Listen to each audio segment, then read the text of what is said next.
Web TV do Espírito, nosso canal no YouTube, desde 2020. Doutrina e Arte Espírita. Inscreva-se.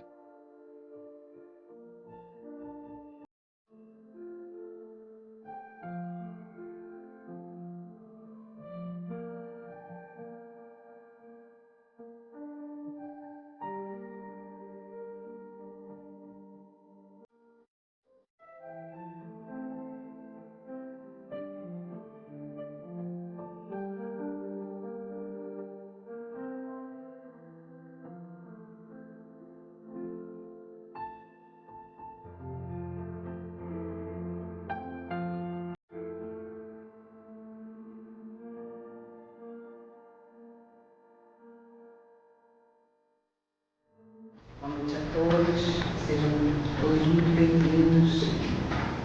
Sou eu mais aqui, mais uma vez, para trazer o resultado do meu estudo. Com muita alegria, com muita boa vontade, na esperança que todos possam aproveitar o que eu trouxe para vocês. Nosso tema hoje é família, nossa primeira escola. Para começar, eu vou trazer aqui, vou trazer alguns significados, alguns entendimentos sobre a família, tá?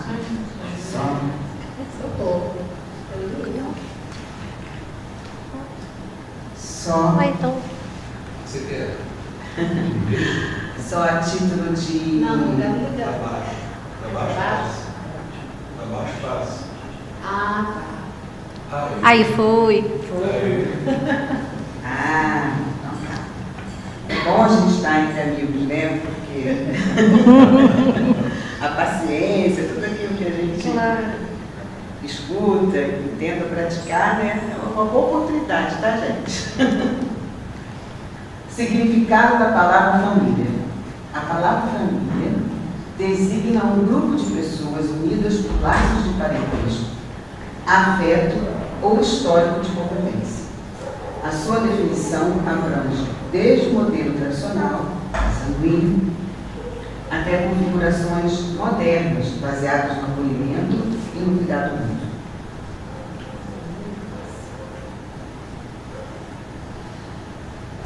A família é o alicerce fundamental da sociedade.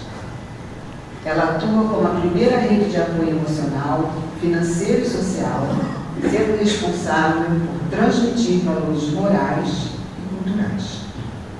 É nesse núcleo que o indivíduo desenvolve sua identidade, empatia e as habilidades necessárias para conviver em comunidade.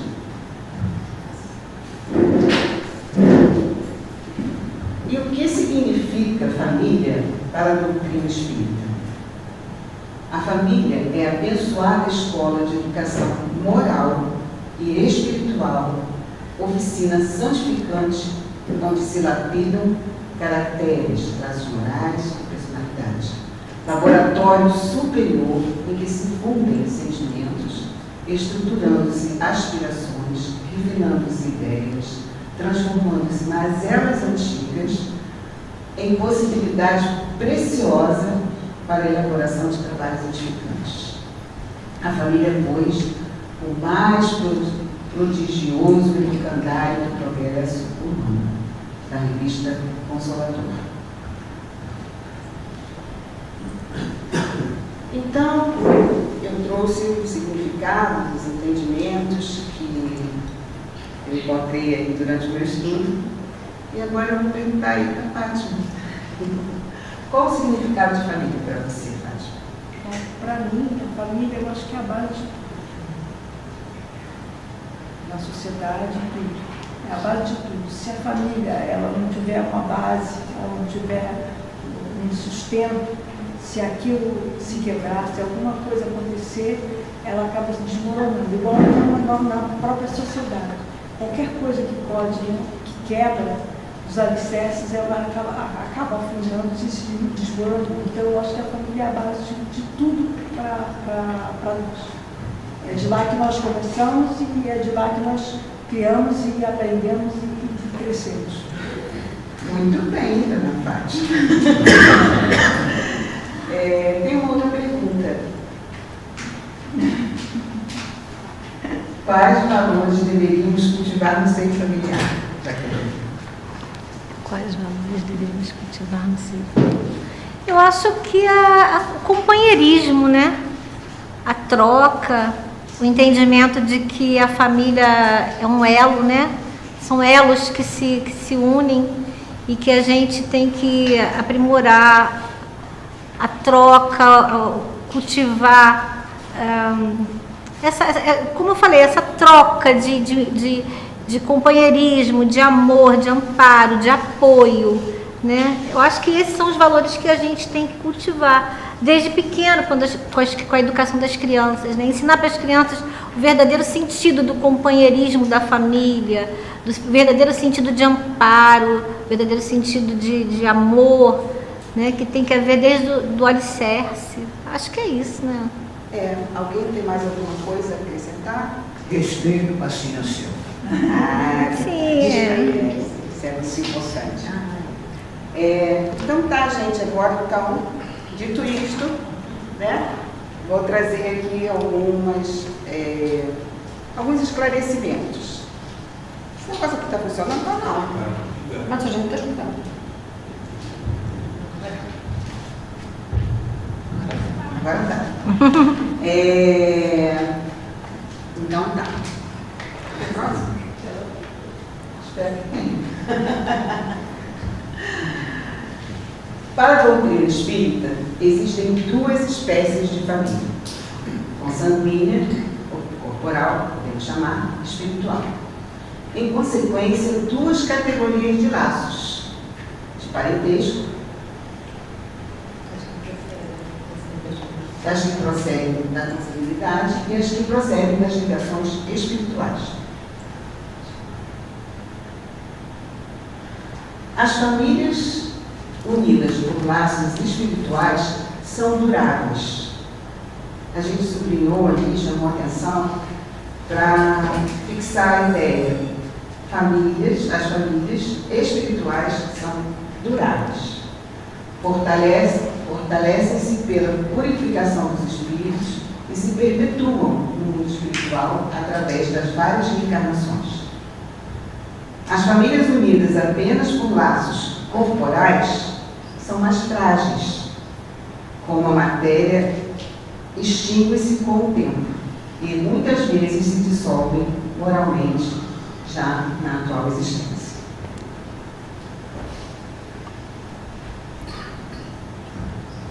E qual a importância da família para a sociedade? Como a Fátima bem disse, a família é o alicerce fundamental da sociedade. Ela atua como primeira rede de apoio emocional, financeiro e social, sendo responsável por transmitir valores morais e culturais. É nesse núcleo da família que o indivíduo desenvolve sua identidade, empatia e as habilidades necessárias para conviver em comunidade. Quando a família está em perigo, por essa ou por aquela razão, sem dúvida a sociedade estará um passo do colapso. Daí a importância de termos uma família empática, equilibrada afetivamente, moralmente, psicologicamente e espiritualmente. A vida em família é talvez de todas as associações a mais importante função, em virtude da sua função educadora e regenerativa. Para que a vida em família atinja suas finalidades maiores, deve ser vivenciada dentro dos padrões de moralidade, compreensão e solidariedade, porque sua finalidade principal consiste em estreitar laços sociais, ensejando-nos o melhor modo de aprendermos a amar-nos como irmãos. E agora?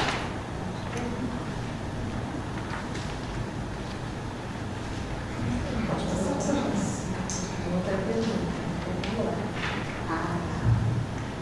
Qual seria para a sociedade o resultado do relaxamento dos laços de família? Na pergunta 775 do Livro dos Espíritos, qual seria para a sociedade o resultado do relaxamento dos laços de família? Temos a seguinte resposta: uma recrudescência, ou seja, um agravamento, um aumento do egoísmo.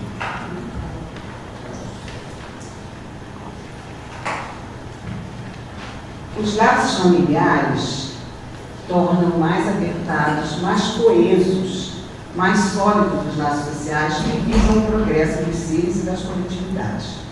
Se o núcleo social mais estreito da família, consanguínea, não aproveitar ali as oportunidades que lhes são dadas de renovação, de transformação,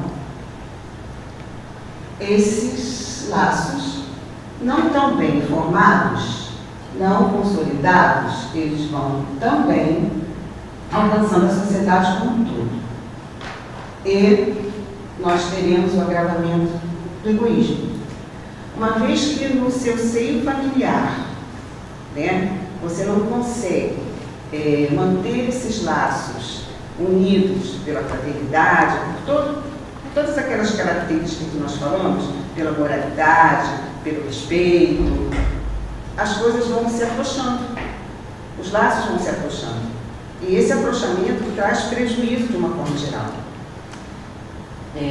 O egoísmo vai ganhando força, porque se não conseguimos lidar com esse egoísmo, nem mesmo junto aos corações de apenas 3, 4, 2 membros de nossa família, o que dirá em termos mais abrangentes? Então, agora eu vou falar sobre essa questão aí do afrouxamento dos laços e as consequências para a sociedade, né?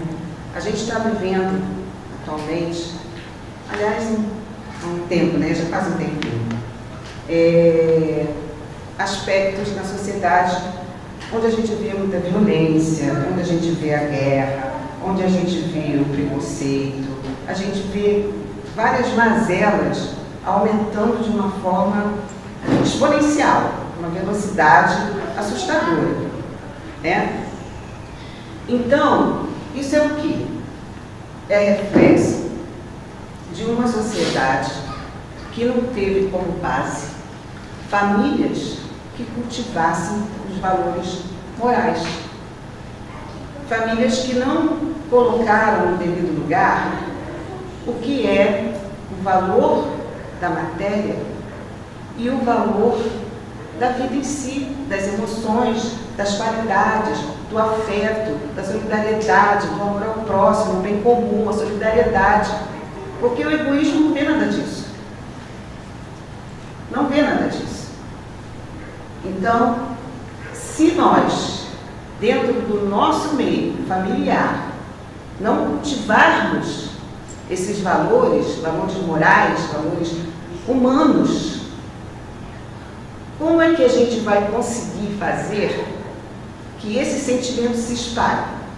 Porque ele pode se espalhar sim, porque a gente pensa assim, tudo bem, eu vou educar bem meus filhos, eu vou passar valores para eles, eu sou uma pessoa solidária, eu quero melhorar em prol do mundo, eu me preocupo com o meio ambiente, eu me preocupo com as pessoas menos favorecidas, mas eu sou muito pouco. A minha família sozinha não tem condições de fazer nada. Ler, então. Temos sim. Porque um pouquinho aqui, um pouquinho ali, nós somos muitos. E aqui a gente entende que nós somos também uma família espiritual. E existe uma força maior no universo que vai nos dar todo o apoio. A partir do momento que a gente conseguir irradiar isso para a humanidade, o egoísmo pode ser livrado. Entende? Então, a família é um lugar muito, muito importante, muito significativo, e que a gente não não pode negligenciar isso tudo aí.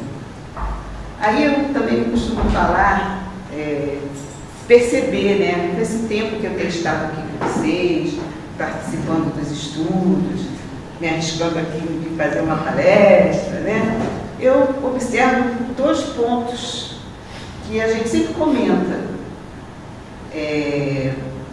Todo assunto, de uma maneira ou de outra, acaba levando para... Como é que é? O amor para fluir. Ele está estudando, hein? Leva para a reforma íntima, né? Porque aí você tem que perdoar, porque você tem que cultivar essas virtudes no seio da sua família. Você tem que perdoar, você tem que cooperar, você tem que ter paciência, você tem toda essa gama de virtudes que você deve fazer na sua família. Então aí lá vem a reforma íntima. E outra coisa, o amor. O amor, gente, o amor, ele tem uma capacidade enorme de transformação. Quando você ama, qual foi o mandamento que Deus resolveu? Vários mandamentos, um pai, pai e mãe, né, que é um preceito que está dentro da família, que sem dúvida nenhuma você tem que honrar seu pai e sua mãe, que eles te deram a vida, e uns têm que ajudar os outros, podem envelhecer ou não, vão precisar da sua ajuda, isso aí é certo, né? É uma questão de amor, de solidariedade, apoio, tudo bem. Mas tem a questão do amor, desse mandamento principal. Amar a Deus sobre todas as coisas e o próximo como a si mesmo. Então, você, quando ama, você transforma. Tem vários aspectos, só esse pedacinho. Amar o próximo como a si mesmo significa que você tem que se amar. Porque só você se amando, esse amor vai ter qualidade de mudança. Então, você se ama, ama o próximo, ama Deus e através do amor você transforma. Então, essa é a importância da família. O amor é a força que move tudo. Mas a gente tem que acreditar nele. A gente tem que fazer valer esse mandamento. Praticar sempre. Para a gente poder contagiar essa gama de corações insensíveis, endurecidos, que só veem a matéria, não vê além disso. Então, essa é a importância da família.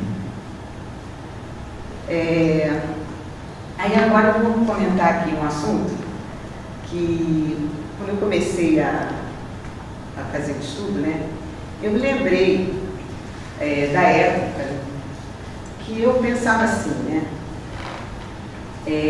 essa questão de na sua família, você não ter... Você tem uma família, tem seus filhos, você ama seus filhos, às vezes até a pessoa fala assim, ah, não, você gosta mais de fulano, porque eles se amam. Aí eu falei assim, não, assim, todos os filhos, eu gosto do mesmo jeito, né? Mas tem aquela história, né? Você tem 3 filhos, 4 filhos, e tem 3 que são assim, a maravilha, um presente divino. Aí tem aquela pessoa totalmente perturbada, habituada, você falou a mesma coisa, você deu a mesma coisa, você fez de tudo, igualzinho, mas aquela pessoa não se acerta. Aí você pensava assim, eu já ouvi várias pessoas falando sobre isso, né? O que eu fiz de errado? O que eu fiz de diferente que essa pessoa é assim? E às vezes, até no seu íntimo, você acha que você tem uma afinidade, não é que você goste mais de um, é que você tem uma afinidade com aquele seu filho, vocês conversam dos mesmos assuntos, né? Então, por que eu estou falando isso aqui? Para saber se vocês algum dia pensaram dessa forma, né? Como é que é tão difícil com uns e tão fácil com outros. Então, eu acho que eu não tenho alguma coisa sobre isso aqui, peraí. Ah, tá. O que eu queria saber é se vocês conseguem alcançar que essas diferenças, né, que a gente, esses sentimentos que a gente tem na família, às vezes nem tão fraternos como deveriam ser, que temos aí um instituto ligado a isso, que é a reencarnação. A gente não pode esquecer que existe uma vida além dessa aqui, uma vida espiritual.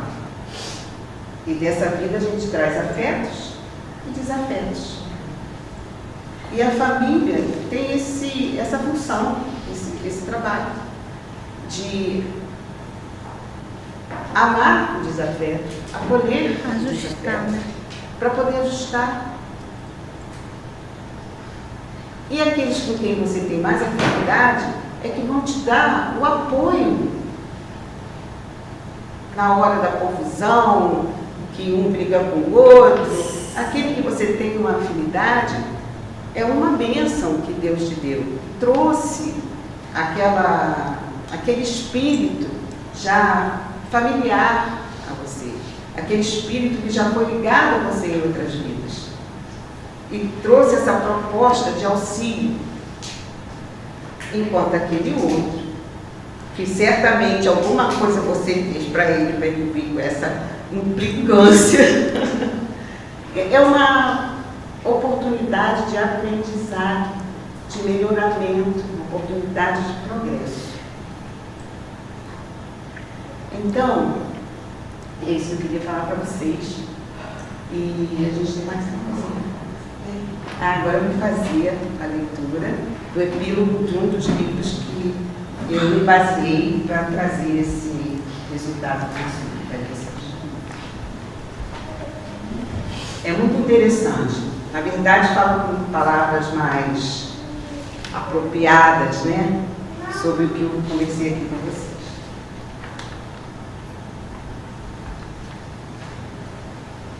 Irmãos, indiscutivelmente a família é o alicerce, a base de todo o processo de evolução do espírito imortal.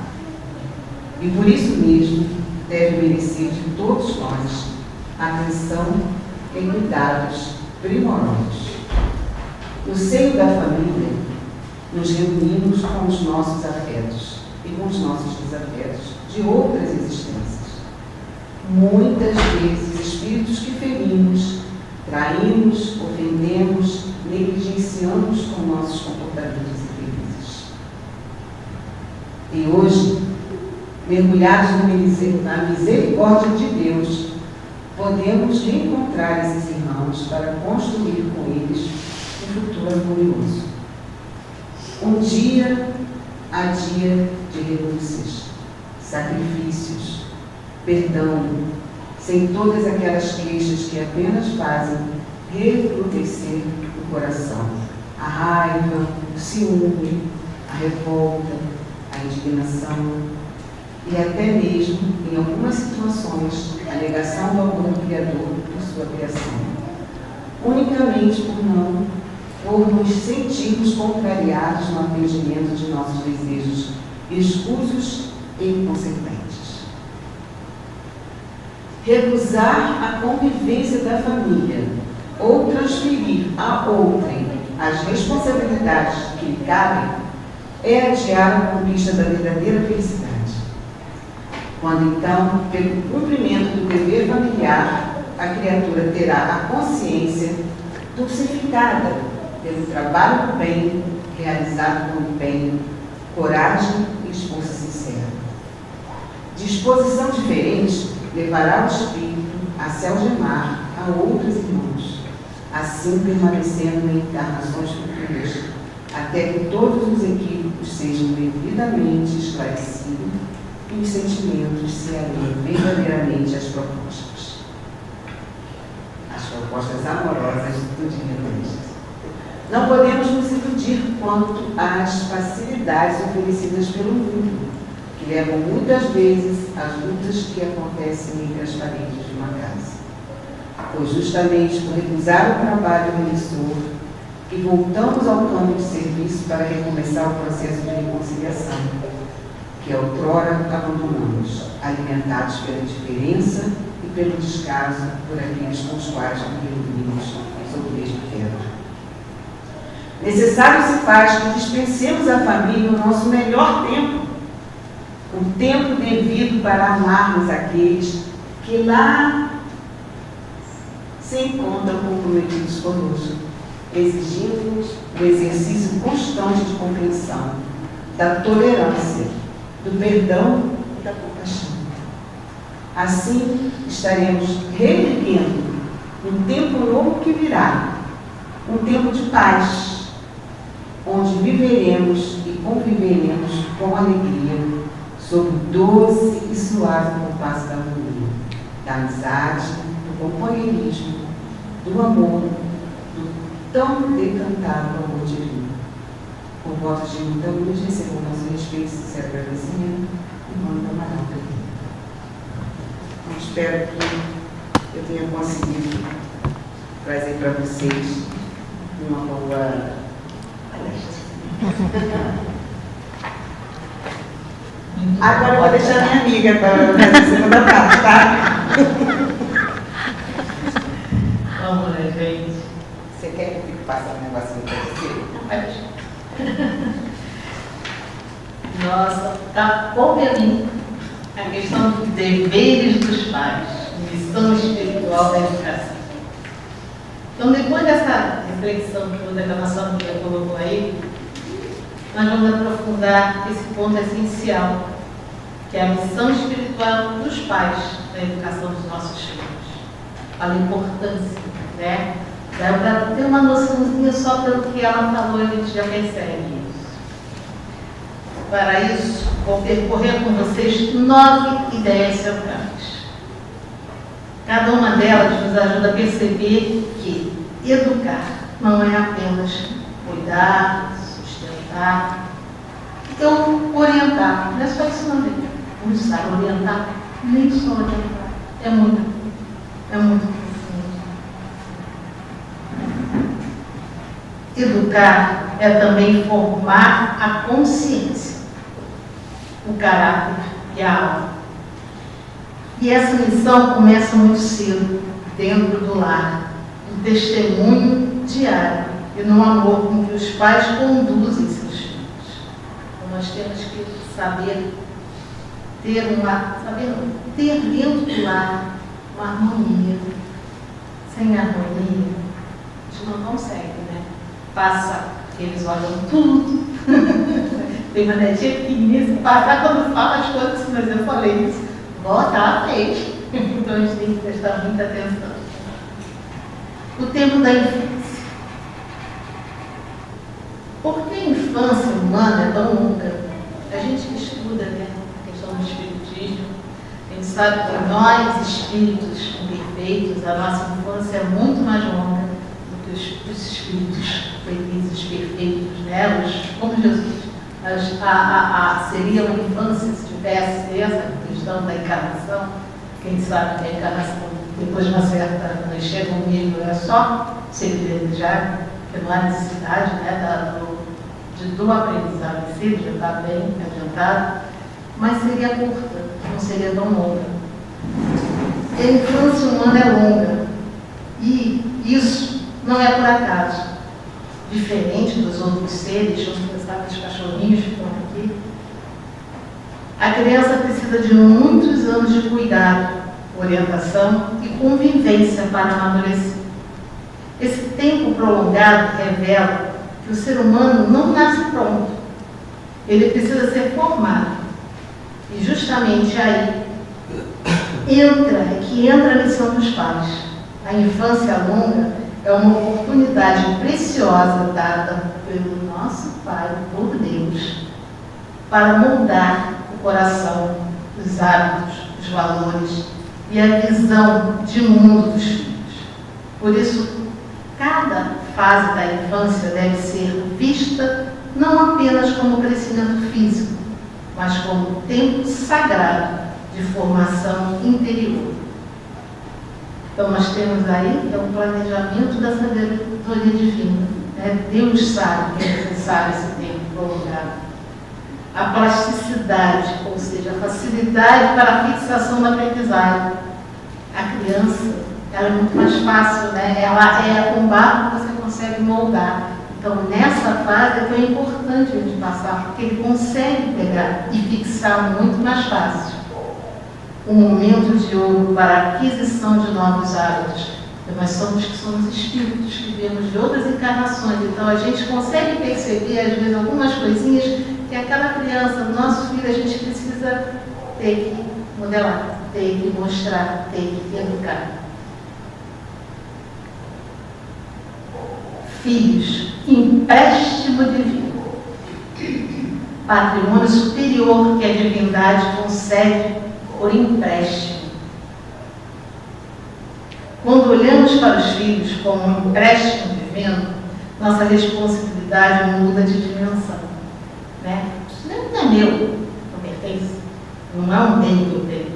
Então a gente tem uma responsabilidade maior, porque nós estamos em comunicação com o nosso Pai. Os filhos não são propriedades nossas, eles são vidas confiadas por Deus aos nossos cuidados. Isso significa que pai e mãe não recebem apenas a tarefa de proteger e prover, mas principalmente de conduzir, orientar e preparar essa vida para o bem. Se entendermos os filhos como patrimônio espiritual confiado temporariamente às nossas mãos, então nossa missão passa a ser muito mais consciente, amorosa e responsável. Educar deixa de ser apenas uma obrigação social e passa a ser um compromisso sagrado. A gente consegue, quando a gente sente e vê por esse lado, a nossa responsabilidade e o prazer de estar participando desse momento da criação, né, do nosso Pai. Então, os nossos da consanguinidade como oportunidade de reajuste. A gente está vivendo com aqueles filhos e a gente está tendo essa oportunidade de nos melhorarmos também, de também cumprirmos com as nossas tarefas. Aproximação de espíritos antipatos para a reconciliação. A gente sabe, né, como a própria Maria Zé colocou para a gente, na nossa família a gente vai ter tudo, os afetos e os desafetos. Então essas, e pode ser, já vi filhos que olham, eu não suporto a minha mãe, de brigar feio mesmo, não é aquele de mal criado, mas aquele de não gostar mesmo. E a mãe tem que trabalhar, o pai tem que trabalhar isso. Então essa é uma oportunidade que a gente tem, né, de conviver, de mexer nessa questão da reconciliação. Sublimação do amor entre os que já se amam. Então a gente aumenta essa relação, a gente aquece mais essa questão do amor, quando nós estamos na família. Casamento além do prazer. A união conjugal como um compromisso moral. Hoje, muitas vezes, se fala do casamento apenas como realização afetiva ou satisfação pessoal. Vou me casar com o Fernando porque ele tem muita coisa para me dar, eu vou casar com ele. Nós temos, infelizmente, isso hoje em dia, né? Ele é um cantor espetacular, vai fazer sucesso, eu vou ficar com ele, porque ele também ter sucesso. A gente não é por aí. Então,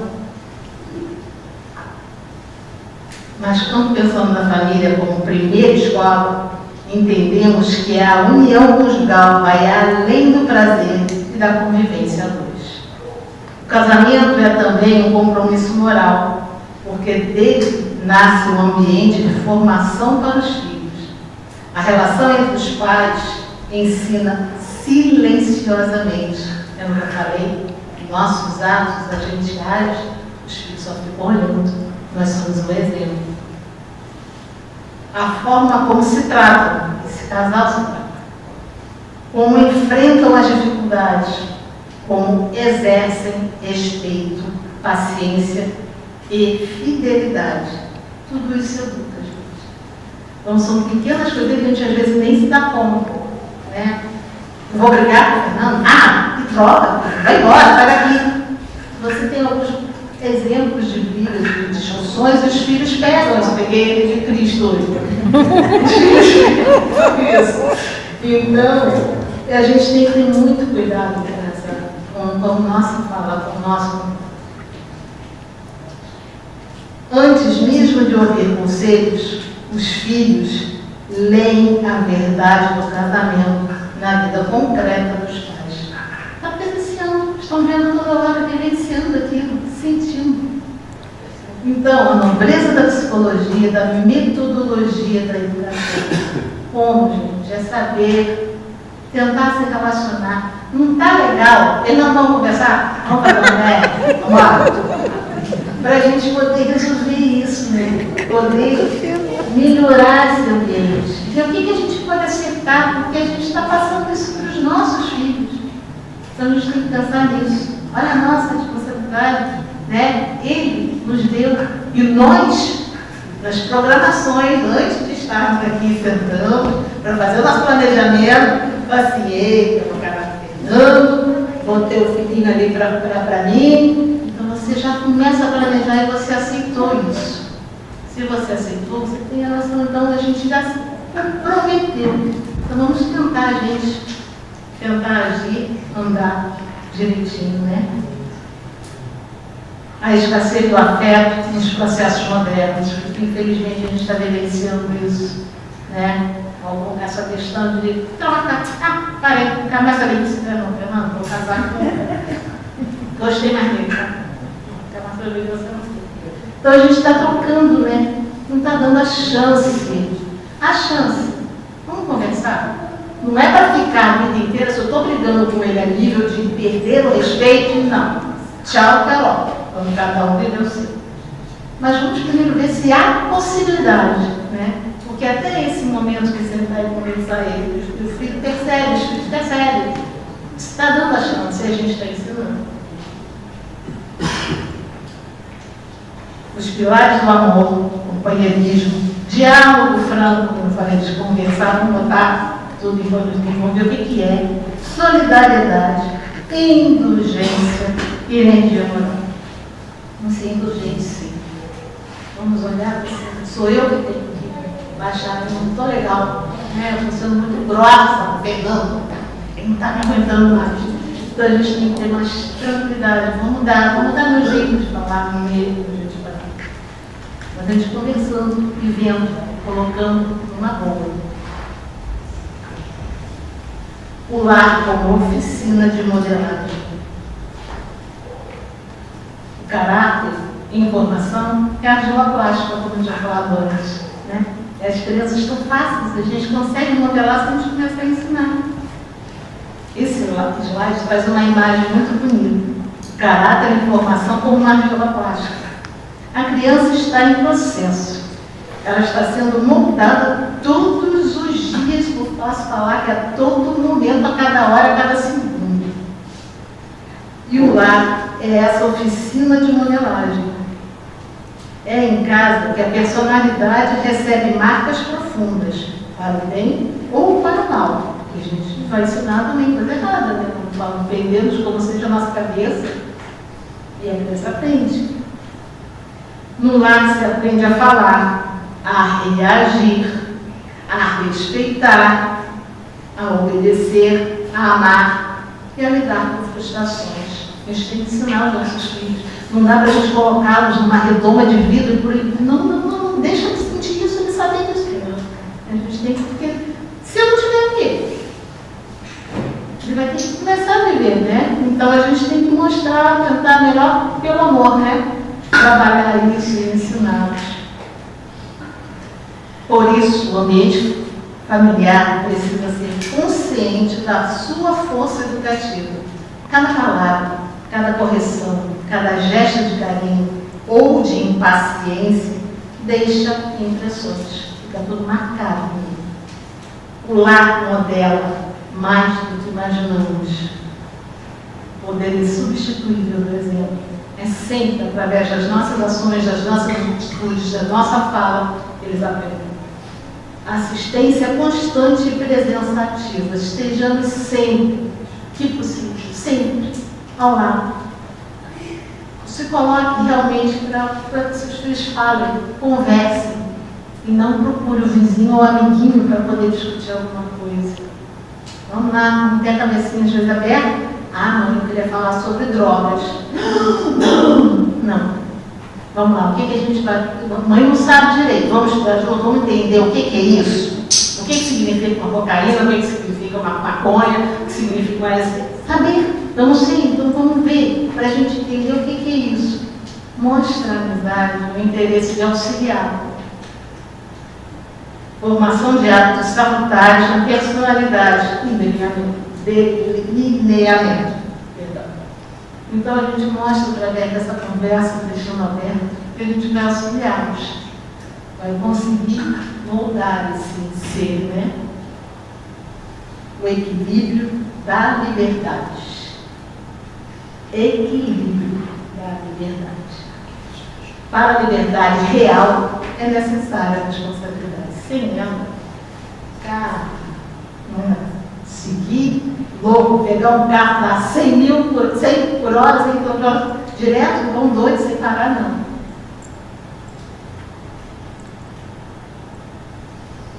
Vivemos em um tempo que a liberdade é muito valorizada, mas nem sempre compreendida. Não existe liberdade real sem responsabilidade.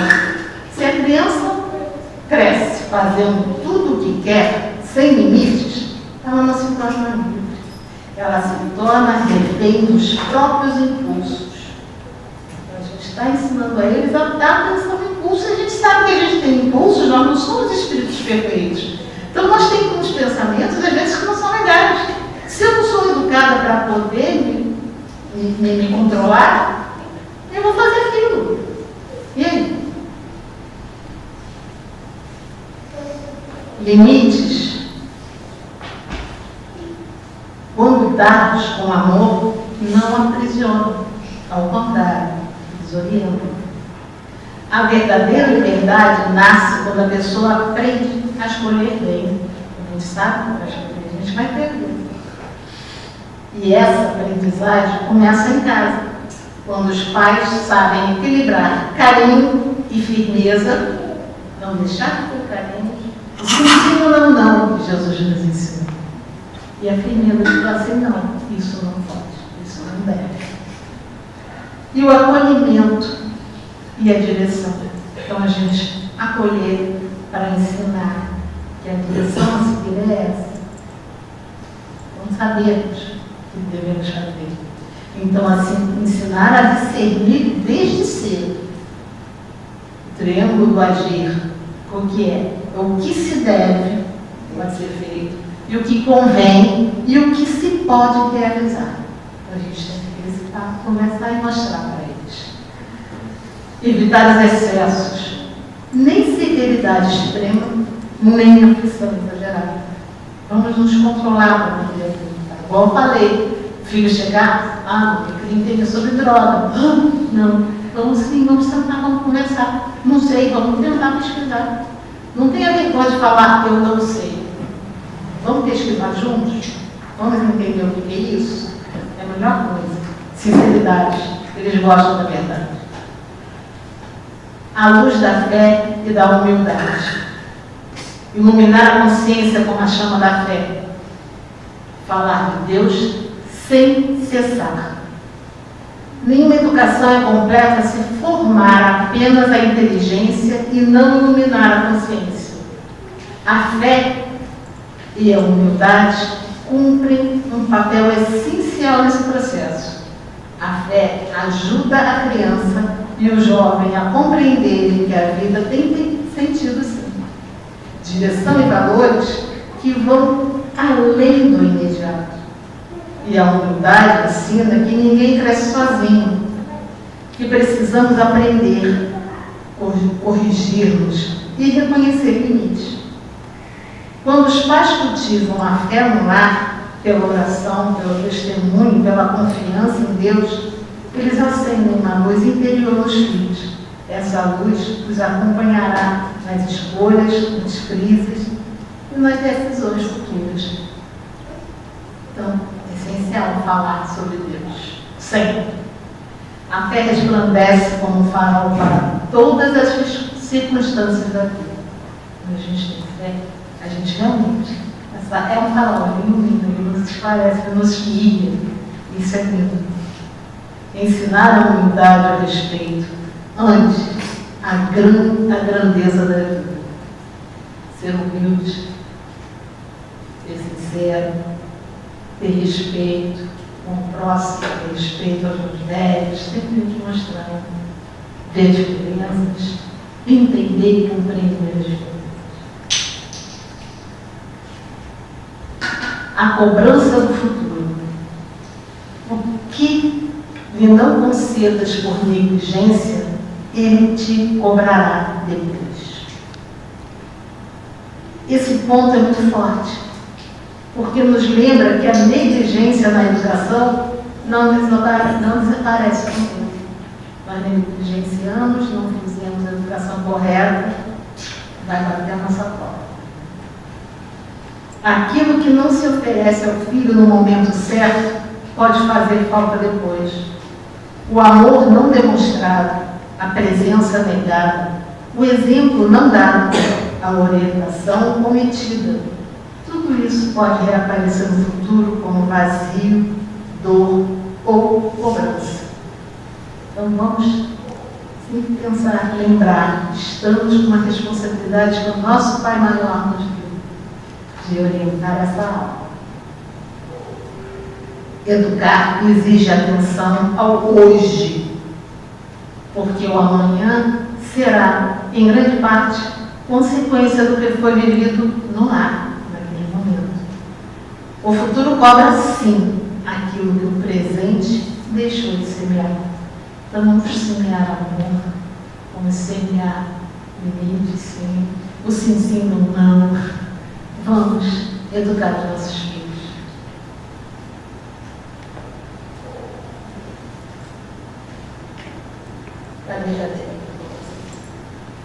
O que não encontra compreensão, a reação dolorosa diante da falta do melhor de nossa alma tem a fé, limites, que eu falei. Então tenhamos sempre isso, a gente fazer para não sentir depois essa cobrança.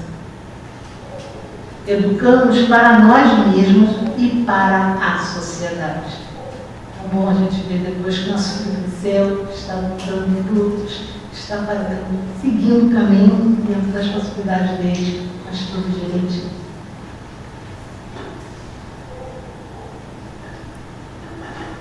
Compromisso. Um compromisso assumido antes do berço. Então, já, como falei, né, nós temos a nossa reunião, a gente faz o planejamento e nós sabemos que a gente vai aceitá-lo para ser nossos filhos. Então, nós temos esse compromisso. Falar do compromisso assumido antes do berço é reconhecer que a paternidade e a maternidade não começam apenas no nascimento, mas na disposição interior de acolher e formar uma vida. Antes mesmo do filho chegar, já deveria existir no coração dos pais a consciência de que educar é missão. Não basta desejar o filho. Eu quero engravidar. É preciso estar disposto a acompanhá-lo, corrigi-lo, sustentá-lo emocionalmente e guiá-lo espiritualmente. A nossa responsabilidade de mostrá-lo, falar sobre o nosso Deus, nosso Pai, de ter uma questão de uma religião, alguma coisa, não interessa, não precisa ser doutrina espírita, ou evangélico, ou a gente tem que seguir, a gente tem que ter uma base religiosa.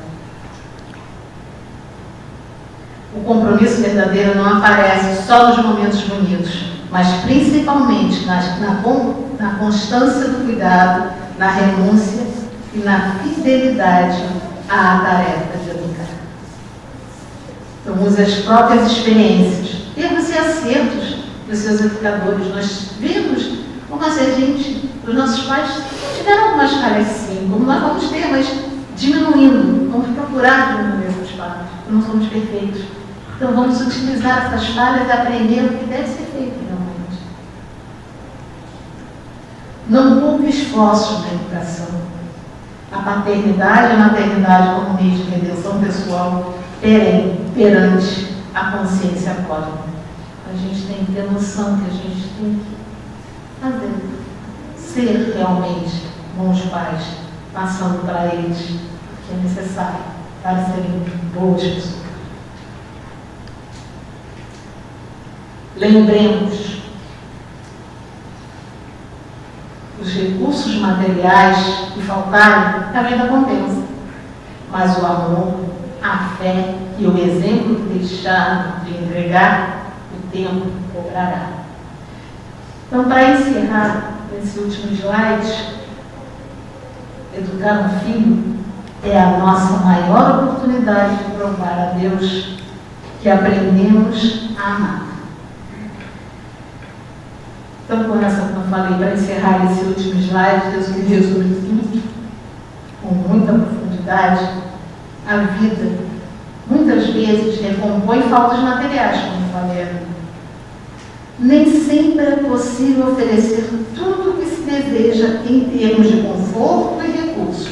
Nós sabemos disso. Mas ensinando, explicando, esclarecendo, eles vão compreender. Mas existe algo que não pode ser adiado nem substituído. Vocês sabem o que é? O amor. O amor é a fé e o exemplo, né? Os nossos filhos. Quando isso falta, o tempo realmente corre. Por isso, a grande herança que os pais deixam aos filhos não é apenas aquilo que consegue dar com as mãos, mas aquilo que consegue imprimir no coração. E essa marca nasce na convivência, no testemunho e na presença amorosa de cada dia. E para fechar, nós temos aí nas famílias educar um filho é tocar o futuro com as próprias mãos e com o próprio testemunho. Se eu tivesse que resumir essa mensagem em uma frase, eu diria o seguinte: os pais não são chamados apenas a criar filhos, mas a formar vidas.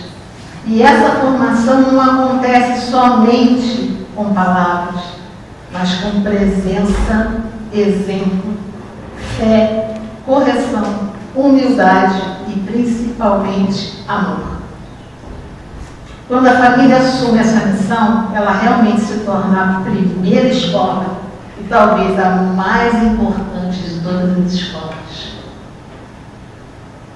Os filhos podem esquecer muitas palavras, mas dificilmente esquecerão o amor, a fé e o exemplo que receberam dentro de casa. Então a gente tem essa consciência que a gente deve realmente passar para os nossos filhos sempre a base do amor. Não sei, vamos conversar, vamos aprender juntos. Vamos dar limites, sim, porque eles precisam, né? A gente vive com eles, não vive? Né? E eu tenho que compreender eles, não tem? Então eles têm que ter noção das coisas. Certo? Assim, todos nós somos filhos, a gente é, como eu ri, eu também. A gente começou só agora, como a Zé colocou, né? A doutrina nos esclarece muita coisa. Eu fico triste porque eu demorei muito a entrar para poder começar realmente a assumir, a colocar essa doutrina dentro do meu coração. Mas, mesmo assim, ainda continuo mudando, continuo tentando orientar e mostrar o caminho para ele, mesmo com os 42 anos de vida. Muito obrigada a todos vocês. Uma boa